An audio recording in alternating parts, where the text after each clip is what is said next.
Fiilmiin saayinsawaa Astawloot jedhamu seenaa dhugaarratti hundaa'e Inistituutii Artificial Intelligence Itoophiyaa fi qindoomina qaamolee qooda fudhattoota garaagaraa birootiin hojjetame guyyaa kaleessaa eebbifameera. Sirna eebbaa fiilmii kanarratti ministeera muummee Itoophiyaa Dr. Abiyyi Ahmad dabalatee hooggantoonni mootummaa olaanoon argamaniiru.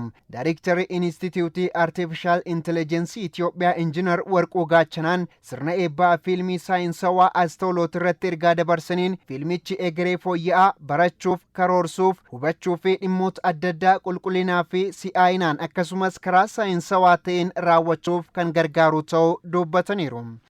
አስተውሎት የተሻለ ነገን እንድናይ ዛሬን ከትናንት በተሻለ ለመኖር የሚያግዘን አስተውሎት ቦሪ fooyya'aa ta'e akka ilaaluu dandeenyu jireenya kaleessa irraa fooyya'aa ta'e akka jiraannu kan nu gargaaruu fi guddina artificial intelligence kalaqa dhala namaa mul'isuuf kan dhiyaatedha. Artificial intelligence dandeettii yaaduu dhala namaa dandeettii hubachuu, madaaluu, karoorsuu kan sababatti amanu ta'a. Barachuu fi humna ofii beekuun maashinoota barsiisuun gochoota garagaraa karaa qulqullinaa fi ariitii qabuun raawwachuuf nu gargaara.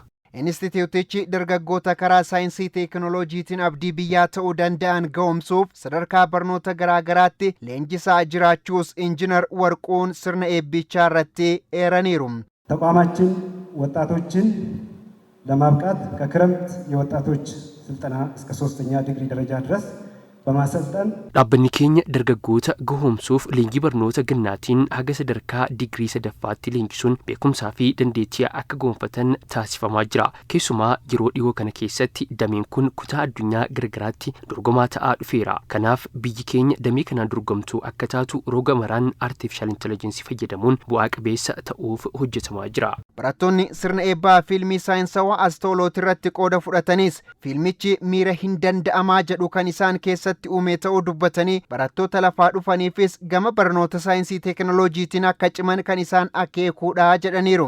Kan akkatti ilaalaa turre biyya alaatti ture egaa amma immoo as biyya keenyatti dhufee akkattiin sadarkaa kanaan hojjetamuusaaf gara fuulduraatti abdii dhalootaa ta'e gara fuulduraattis barataan fedhii akkasii keessatti ture barataan gama hundaanu gama fiilmiin industirii fiilmiitti makamuudhaanis waan akkasii akka hojjetus kan jajjabeessu ta'e teeknooloojii amma jirus kan nutti agarsiisudha jechuudha. Fiilmicharra kan hin baradhe wanti ijoon baradhe kan yaadu hin danda'ama waan jedhudha kan hin baradhe biyya kamiyyuu keessatti iddoo kamiyyuu keessatti abdii hin danda'ama jedhu gaafa qabanne wanti hin danda'amne akka jiru kan irraa barannedha.